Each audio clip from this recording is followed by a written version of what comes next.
So today we're talking about how to help children develop fine motor skills. As I said before, if you need anything, please feel free to chat in the chat section, any questions that you may have, and I'll see if I can answer them as we go through. As I said, also this recording will be sent to you via email, so you can watch this at a later time. So we'll start with first things first. My name's Robyn Papworth. I'm an exercise physiologist and a developmental educator.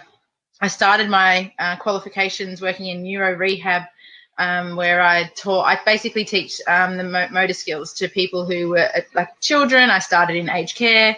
I have 5-year-old twins, so my passion 2 years ago has been to really focus on kids. And of course, my kids have been the little guinea pigs, so it's been fantastic.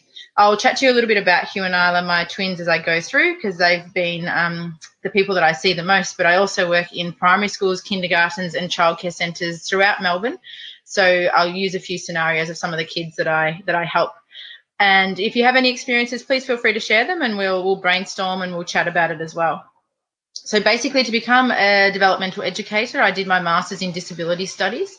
And in that disability studies, I majored in autism and communication. So a lot of the work that I do is for children with special needs and developmental delay. So any questions about that, I can also help out. So away we go.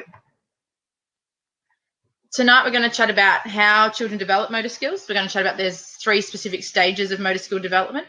And then we'll chat about handwriting and scissor use, but also I look at how to do up buttons, how to open up packets, not just handwriting, not just school-based tasks. We'll also chat about activities of daily living as well.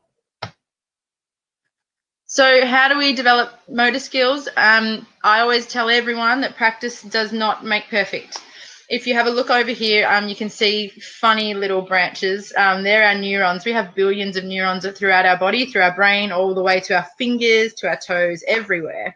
And these neurons carry that message of movement.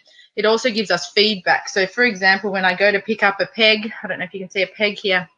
When I go to pick up a peg, the neurons tell me when I've squeezed the peg. They tell me when I've let go of the peg. They also tell me what it is. So my neurons are telling me, I think it's a peg. My eyes are telling me it's a peg. So all these neurons and these branches happen when we hold anything that's to do with fine motor. The difficulty that we have when we look at motor development is if we've practiced the wrong skill to start with. So here you'll see, this is my son Hugh when he's writing. The first sort of grip that he has is an awkward grip. I call it the iPad grip. It's sort of with his fingers facing down at the top of the pencil, and he's trying to walk in a really awkward grip. Also, my concern here is his bent wrist, so it's called wrist flexion. And difficulty part when we look at motor development is if that is the technique that they've learnt and practiced over and over and over again, that is obviously the habit that they formed. So those neurons have formed really strong branches for that poor technique, and we have to undo it. So the reason why I work with early learning particularly is you guys have this ability to give the habit first and create that good habit before we have to undo poor habits. So when I talk about handwriting, I'm not too stressed about perfect pincer grip. It doesn't have to be on the 3rd finger, but what I would like to see is that it's on a side position and that the wrist is extended, the wrist is flat. So if anything, if they hold it on the 4th finger, it's not a big deal, but they're the types of things that we're really looking for. And most importantly, that practice doesn't make perfect. Practice just enforces the skill that you're learning. So for example, if I have kids who are using scissors and they're hacking and they're snipping at it and we're not in there correcting and holding the hand and modeling it, they're just going to become really good snippers rather than beautiful scissor users. So be mindful of that when we see kids doing fine motor skills. It's really important to nip it in the bud early on so that those neurons don't form that pathway for the wrong technique. There's basically 3 stages of motor skill development. I've got my little one here, Phoebes, in the high chair. Random, nothing to do with handwriting. But what you'll see when a kid goes to pick up anything small, say, for example, I've got a bead here, introductory phase is first they have to figure out what it is. So Phoebe here has to figure out whether it's a bead, I can't eat it, or whether it's a blueberry, I can eat it. And we spend a lot of time first exploring the object. We don't know what it is. We don't know what to do with it. That's the introductory phase. If I was to go and interrupt Phoebe while she's trying to explore, she may ignore me or she may move away from the task completely, because that introductory phase, we can't focus on anything else around us. We need to make lots and lots and lots of effort, and we have so much focus on that task that we can't focus on anything else.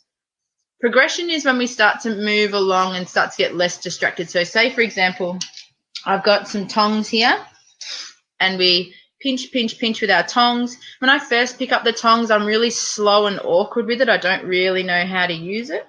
I'm then taught how to use it properly, and I progress in it, and I become more coordinated with it. I might start by picking up large pom-poms first. I can't quite coordinate small pom-poms yet. And then when we get to the mastery phase, that's when we can pick up a range of things. I can pick up all different objects with it. I can talk while I'm doing it. I can sing a song. I can have my teacher come and distract me, and my hand keeps pinching. Every single motor skill requires these 3 stages. We can't get to the mastery stage until we have practiced the skill enough and we can get past those errors that we automatically make. For example, an error would be we're holding them the wrong way. An error would be we're not squeezing them hard enough. And until we've gone past making all those errors, we can't master the skill. And the challenge that I see a lot in children once they get to primary school age is they don't want to make mistakes. They don't want to challenge themselves. So we get stuck at this introductory phase where we give up and avoid and move away. What we need to try and do is be creative, take it one motor skill back. So for example, we're going to use scissors and they can't quite coordinate the snipping action, can't quite figure that out.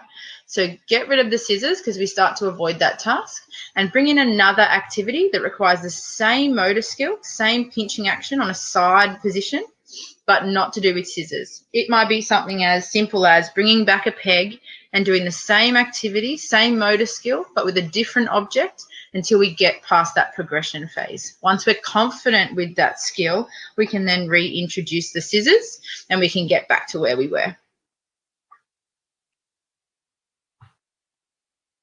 To be very mindful when we're teaching children development, especially children who are easily frustrated or are anxious about a task, is we have a system of working memory.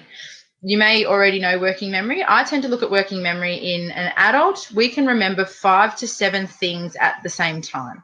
So for example, me sitting here, I can remember the content of what I'm giving you. I can remember to smile as I'm talking. I can remember that I'm really, really hungry because it's 8 o'clock snack time. I can remember that I'm starting to get a little bit tired. I've also got the memories of my day distracting me, what happened today. You can imagine how quick it builds up.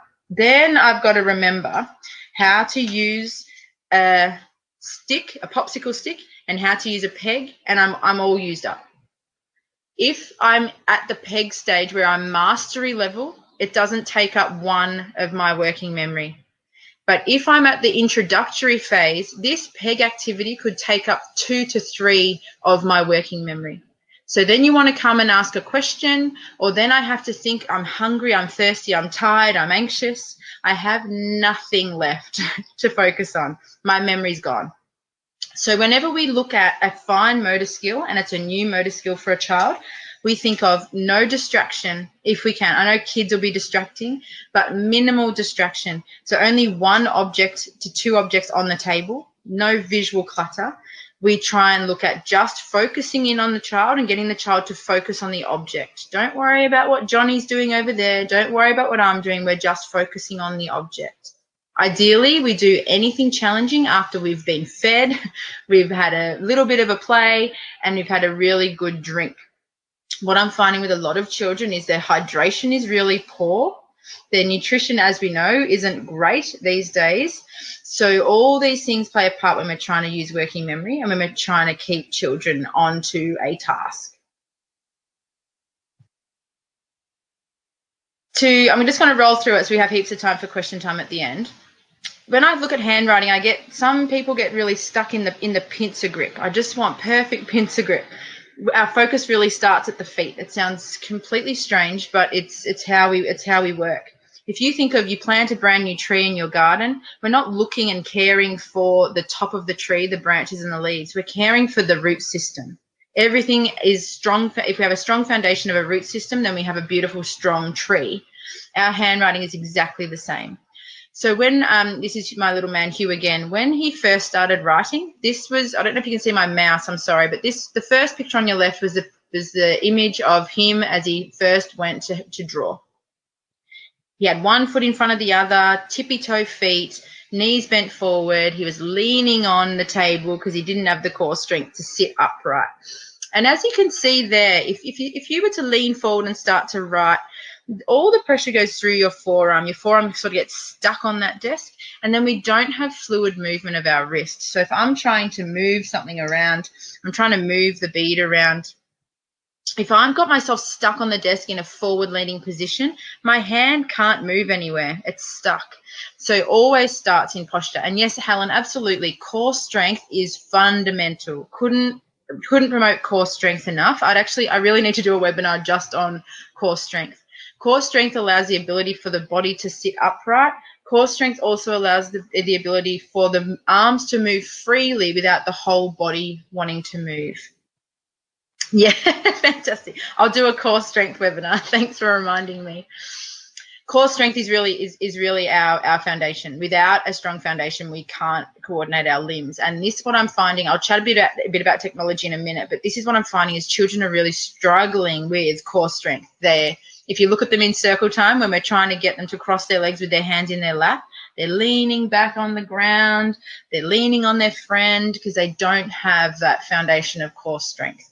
We can't handwrite and move our hand if we don't have a strong foundation. We'll just end up leaning on the table and getting our forearms stuck, and we can't get beautiful letter formation if our hand and shoulder can't move freely. So I always get kids to think of the three things. I get them to put their feet flat, I get them to sit up tall, and I get them to look long. So if you see in the photo on the right where Hugh's sitting in beautiful position, he's looking long from his eyes down to the table. He's not trying to get super, super close to his writing. He's getting confident with the ability to sit up tall and look down. Kids at the moment have this sort of fear of not being able to see long distance because everything, iPad, smartphone, everything is right in front of them. So I try and get kids to look long as much as they can without getting that, again, that stooped over posture. So those three things, please take them away before we start any tabletop activity. And it's not just handwriting. If we were to be sitting there doing peg work or tongue work, it's sitting up tall, teaching our core muscles to turn on, and then our hands can move freely. Straight into technology. There we go. What I'm finding with technology is it's not just impacting our fine motor skills. You can see this little man here. Kids are holding an iPad in this grip for so long. And if you look, I don't know if you can see properly, but when I hold this grip and I hold an iPad, I tend to flex my wrist. And that is the opposite position to what we want for handwriting. We want a beautiful wrist extension for handwriting. We don't want a crooked wrist. And I'm finding when kids play with iPads, it's this flexion that they get stuck in. You've also got the little boy sitting with his legs out straight and he's pointing at the iPad. What happens is this pinky finger gets so cramped and so weak because it's always in this clenched position, and we don't move it freely as how the hand needs to be. It's this pointing action all the time. And we wonder why kids come into early learning holding a pencil like this. It's all top-down point type movements. So when I look at, I'm a parent, my kids use iPads, absolutely. It's mixing it up. So if you know that there's kids in your class that use a big amount of technology at the end of the day, try and bring in all those early learning pinching grips. Even one of my favorites, I'll show you. Sorry, I have a little table full of goodies down here. One of my favorites is putting, I don't even know if you can see that, putting paper clips on a strip of paper. And what it does is it then it makes you have to put your hand in more of an extension when you're doing it properly. It's hard to do it in front of a camera. And it makes you automatically have to pinch because you can't put a paper clip on unless you've got that beautiful pinching action. So if you know that kids are using technology heaps, it's first thing in the morning, we get the hands warmed up, we get the wrists extended. I'll show you some other ideas soon. We get the wrists extended and we work on that first things first. Again, going back to practice doesn't make perfect. If we don't go over the milestone of getting our hands working properly, we're just going to keep creating poor technique. So as I've already mentioned before, paper clips are fantastic. Pegs are fantastic for pincher grip. Small beads are great. So I've got little tiny beads here. They're fantastic because it makes you have to use these 3 fingers. And that's what we're trying to do. What we're trying to teach the kids when it comes to pincer grip is these fingers have to get out of the way. They have no job here. It's just these ones. What we'll get when a child is early learning how to do their fine motor skills, I'll just show you on this piece of paper. If I ask a kid to tear paper, they'll traditionally, big hands, fingers, all fingers involved, and they'll tear the paper. The idea is we don't want that. We want just pincher grip, 2 fingers, 1 thumb, and tear the paper.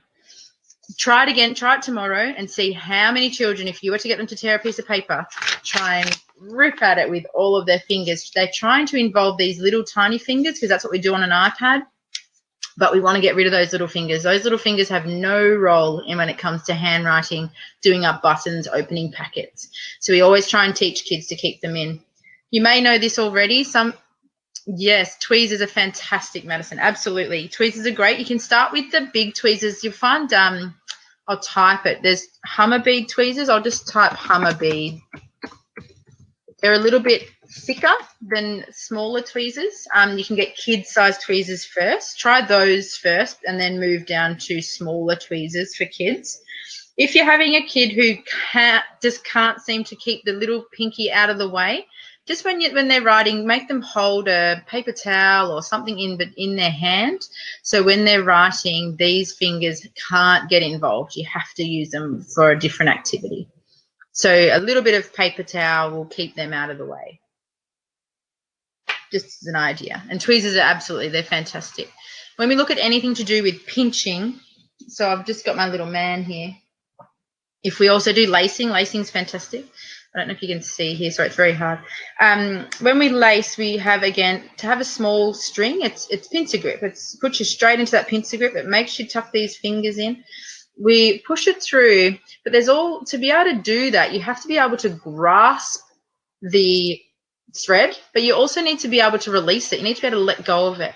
And I'm finding kids will always be able to learn how to grasp something first before they can learn to let go. So a lot of the things that we try and do is try and do lots of sprinkling, try and get those fingers to relax and let go, rather than grasp onto everything in that 18-month-old type hand position. So whenever you're looking at a child when they're having trouble with their grip, see if they are able just to relax their hand and let go. You'll find sometimes they'll strangle the pencil because the grasp part of their motor development is developed, but the release isn't.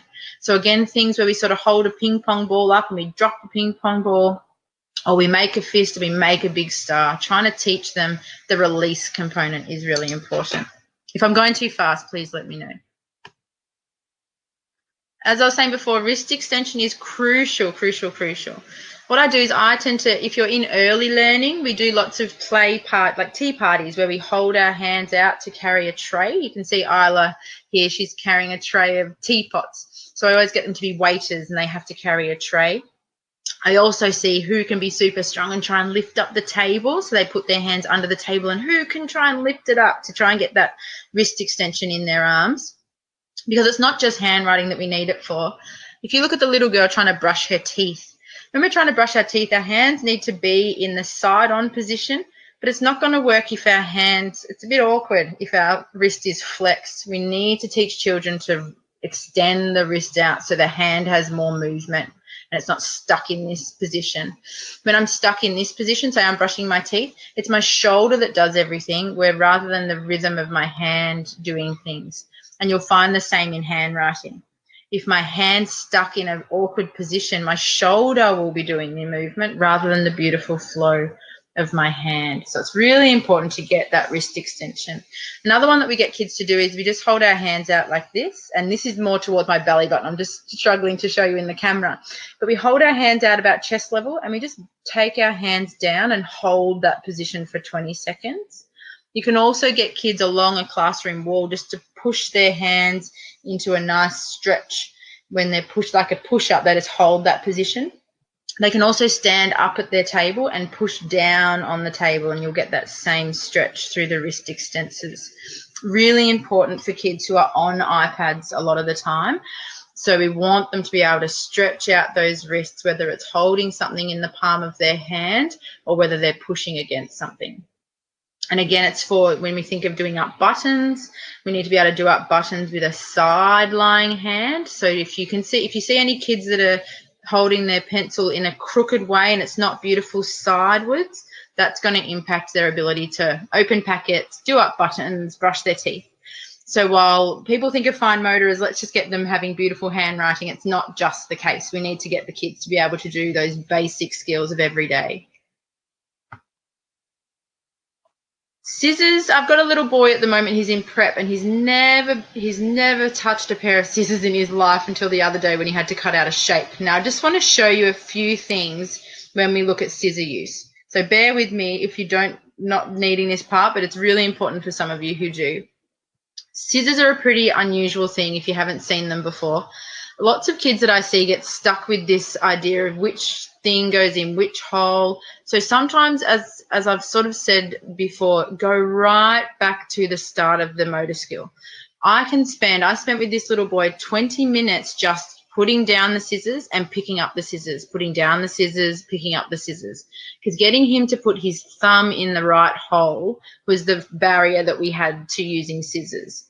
If I hadn't have taught him how to use them properly, he would have just got stuck in this frustration of scissors and he wouldn't have gone to that as a preferred activity later. So making sure that children know how to pick up their own pair of scissors with the fingers in the right hole is step one. Step two is that beautiful pinching action again, as I was saying before. So if we can't use scissors yet, we're making a snip, snip, snip action, then we need to practice being able to hold this position where we're holding something in our tweezers and carrying it along a smooth motion. So that would be your transferring of pom-poms or Play-Doh from one area to the other, because we want that smooth movement and that even pressure that we get with our scissors. Another thing to be mindful of is when we're trying to teach scissors is I always start by teaching them in a strip format. So I get a small strip of paper, doesn't have to be anything fancy, and I just get them to practice just using the scissors in one clean motion first. And they just make beautiful strips of paper. No big long A4 pieces, just strips. Get them used to just snipping off strips first. It might be Play-Doh with Play-Doh scissors. It might be paper with normal scissors. But we need to start in small, smooth movements first. Get the confidence and the rhythm of the fingers, because scissor use really is rhythm, and we need to build up that rhythm first. So that's what we do first. We cut up a strip that way. Once we're becoming a little bit more confident, so I'm just taking a paperclip off, we can then work on going up the strip of paper. So if you want to go up that way. So you can see that requires rhythm, it requires smooth action, and it's not going to be an easy task for a kid who has never used scissors before. This is a really quite advanced thing, but I feel like sometimes I see it being used way too soon in the child's development. So just quickly though, if you look back to where I had to do, an element that we tend to miss in early learning, and it's no one's fault, it's just we only know what we know, is an element called bilateral coordination. When I'm cutting this piece of paper, I have to stabilize it with my left hand and I have to be able to cut with my right hand. What I'm finding a lot of kids having difficulty with is that bilateral coordination, being able to use two hands at the same time. So what I tend to do to give them success is I look at what materials I've given them. A, I'm going to give them strips first. B, I don't know if you can see that. No, there we go.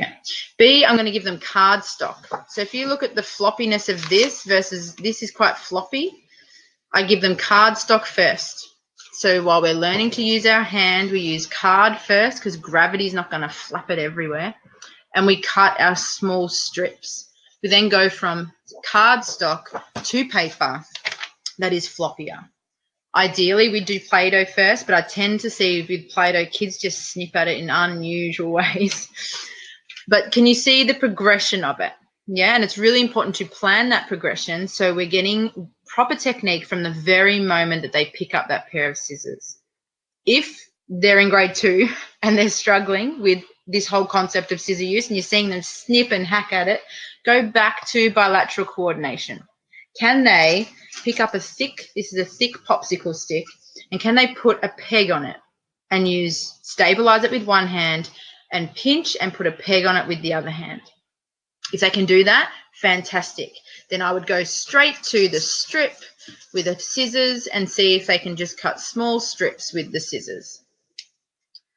Being mindful, though, going back to working memory, which we were chatting about before, try not to do a concept where I love the ideas of where some people put maths equations on the popsicle sticks and then we put the pegs onto the maths equation. It's a fantastic concept for someone who is in mastery phase, but it's overwhelming and too much for working memory for someone who's in introductory phase.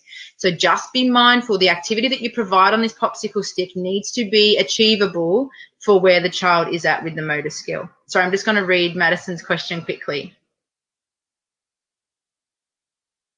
Fantastic. Yeah, excellent question. Thank you, Madison. When we do the strip first, it is great to use lines because lines create a visual sort of boundary for them. But they're very small lines. So it's just enough to be the length of the scissors to start with. I find that some of the templates that are out there go from blank to zigzags and waves, and it's just too complex. So if we're going to start with doing a template, templates are fantastic, but we just start with really small lines to start with. And then once they've mastered that, they can do that with confidence. Then we can start to do more challenging lines. With scissor use, I encourage lines. With handwriting, though, I encourage no lines. Now, this causes a bit of controversy, but for me as a developmental educator, I would prefer a child to learn to write on a big blank piece of paper in massive letters, try and draw huge letters first, than trying to stick to a three-lined dotted page. Because then the visuals for writing can be overwhelming and confusing, but the visuals for scissor use can be a nice guide to follow. So when we're looking at handwriting, the body actually learns letter formation with the shoulder first, and then it goes down into the hand. So large movements is better for handwriting, smaller movements is better for scissor use. So just to be mindful of the two different motor skills. I'll just show you also back to this. Sometimes I know this is quite a young looking toy, but you can get older lacing type toys. It's really important to see whether children can do bilateral coordination first. If we don't have bilateral coordination, not only do we struggle with scissor use, but we'll also struggle with handwriting. Because if you think we have to stabilize the piece of paper with one hand and we need to write with the other hand, and if we can't coordinate two hands at the same time, we are going to find all of those concepts really challenging. And I'm finding this I've been in the industry for over 10 years, but in the last 3 to 4 years, I have found this concept of bilateral coordination has been very challenging for children. I feel like it may be technology or not getting access to these activities, but I'm just finding it's a huge issue. And that all impacts every single fine motor skill is impacted by bilateral coordination. So when we look at activities, I tend to, I'll give you some ideas just to show you. So I'm just looking, Lee.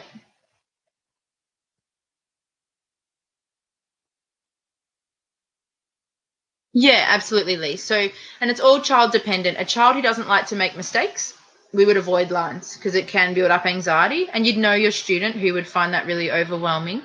But children that need that visual guide, then they would use it. So always having the two options there and playing it by ear of what the children need, because absolutely some children will become really overwhelmed and will refuse to try again if they've made an error, similar to colouring pages and all those sorts of things. So yeah, absolutely. Thank you for sharing. Thank you, Lee. I'll see in the sand pit, I don't know if you can see the sand tray over here with the letters in it.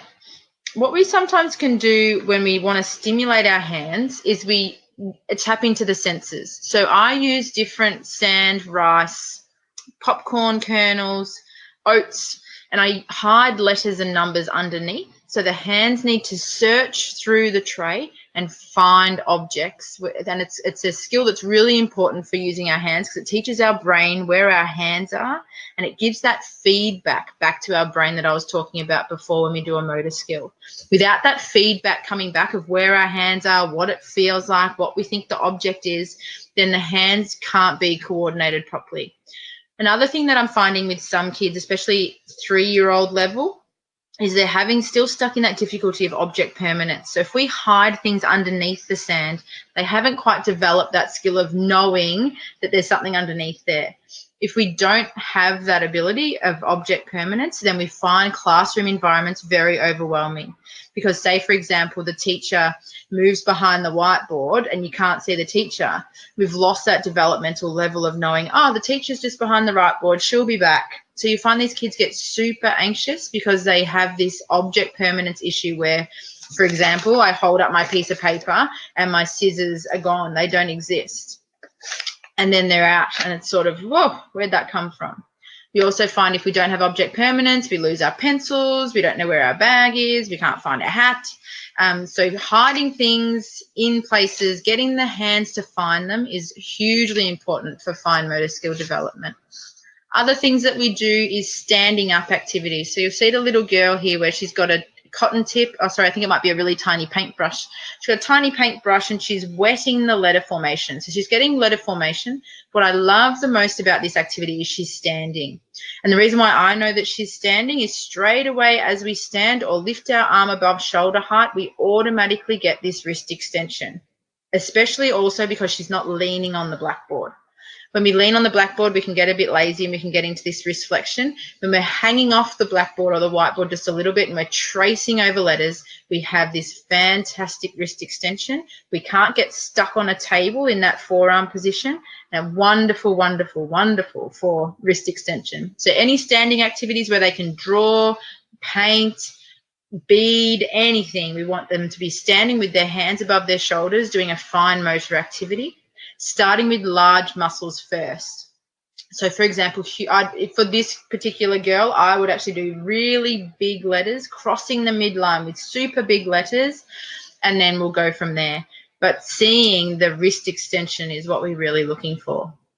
Another thing which I can see is sticker peeling. So, sorry, it's a bit of a small picture. You'll get the PDF. There's PDFs in the handout section. Peeling a sticker is fantastic for bilateral coordination. So if I've got a sticker and I'm peeling it off, I have to use my pincer grip to peel the sticker off. And then I have to stabilize my hand to be able to put it down onto a piece of paper. So stickers are wonderful for teaching that skill. Teaching the other hand is also stabilizing the paper so the paper doesn't move.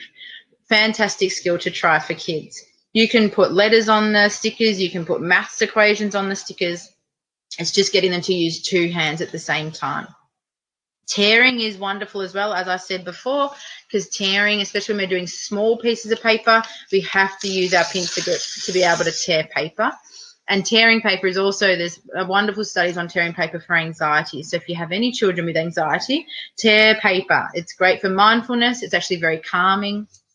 So, and it's going to be great for their motor skills, which is even better. Everything that I tend to do in fine motor is it's all on a small object base, because as soon as I have to pick up something small, I get into that beautiful pincer grip. As I was saying before with core strength, some of the top fly swat activity is for core strength. So what we do is I give them a big fly swat. Imagine this is a fly swat. I put letters or numbers, sight words, anything you can imagine on a big wall, and I get them to swat at it because, again, you get wrist extension through the hand, you get grip through the fingers, and you get shoulder movement. Shoulder starts to learn how to move the arm, but the most important part is it starts to relax as this wrist is in the position we want it to be. Great for core strength as well, because if a child has to reach above their head while standing, the core has to be turned on. So fly swats are great. The other one I've got next to it is throwing balls at letters or sight words or numbers or animals. And again, throwing the ball, as soon as we get up and throw the ball, we get a slight bit of wrist extension and then we throw across our midline.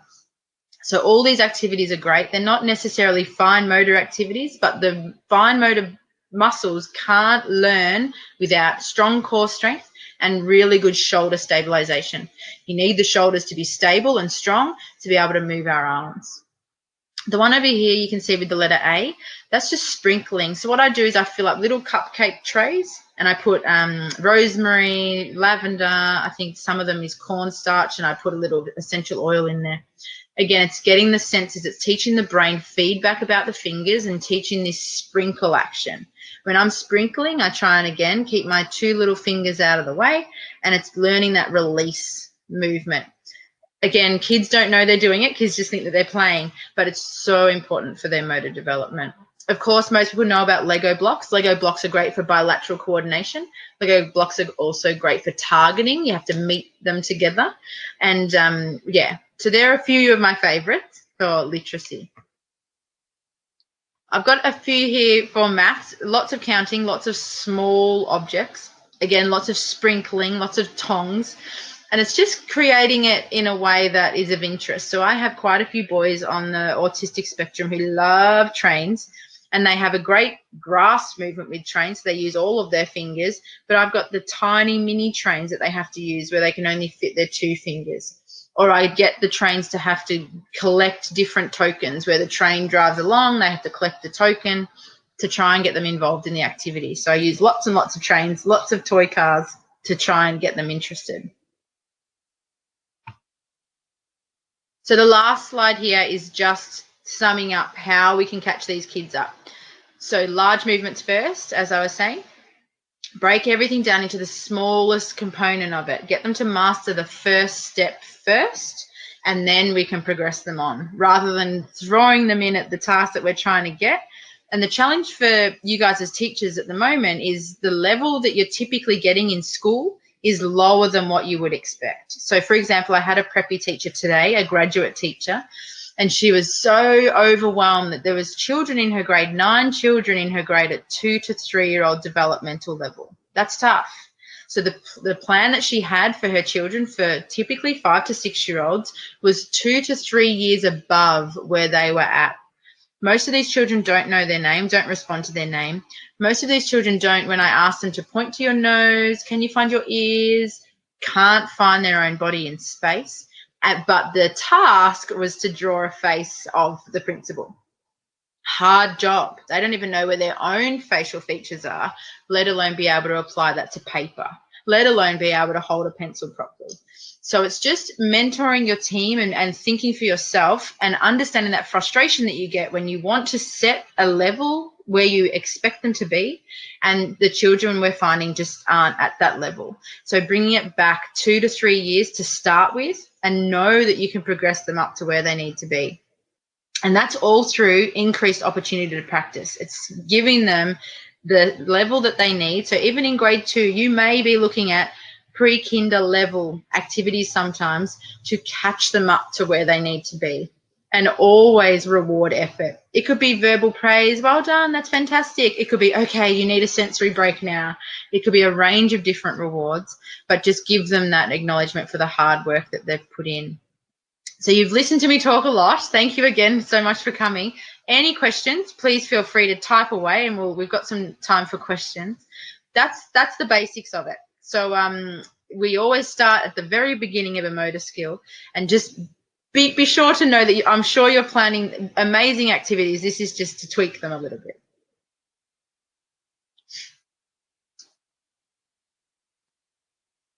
So if you have any questions or feedback, please feel free to pop it in the chat section.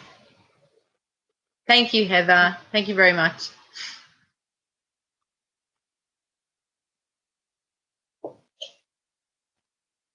Oh, you're welcome, Madison. Thanks for contributing, and your questions really do help. It makes me feel like I'm not in here by myself, so thank you. You're welcome.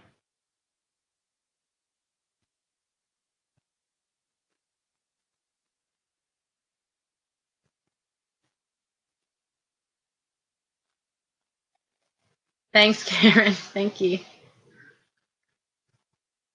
Yes, Helen, absolutely. And we do have large gaps in mainstream, developmentally, language, socially.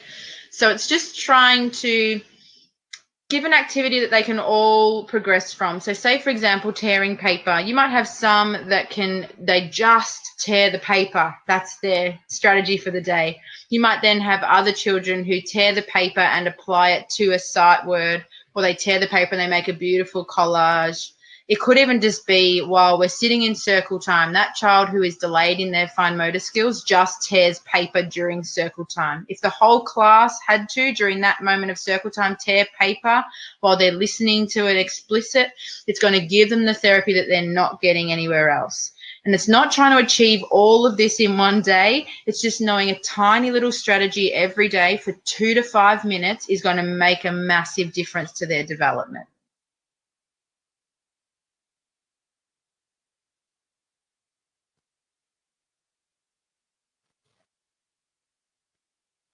Thank you, Tegan. I appreciate it. And yes, where I currently work is low socioeconomic as well.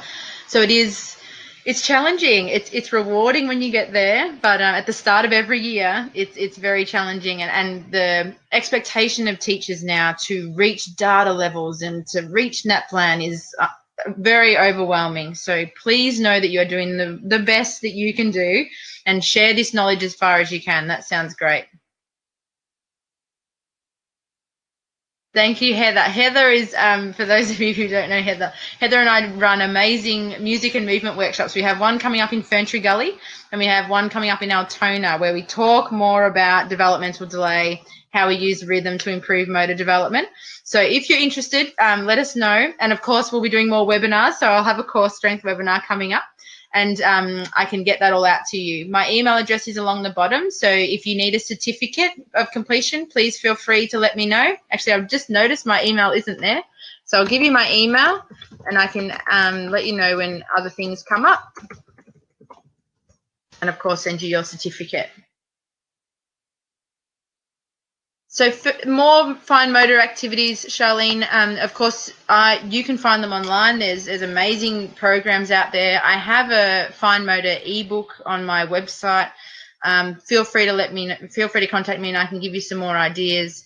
It's to be honest, the first step of this fine motor is just to see whether they can tear paper, whether they can hold 2 objects at the same time, and whether they can stand up and do a coordination activity. Let me know if they can do that, and then there's activities from there. But jumping into fine motor activities before they've even developed the fundamentals can be frustrating for the child and can also delay the work that we're trying to do. And thanks, Madison. It's great. Thank you so much for recommending more information that you need. It gives me an idea of what content to create. So we'll definitely be doing a core strength one.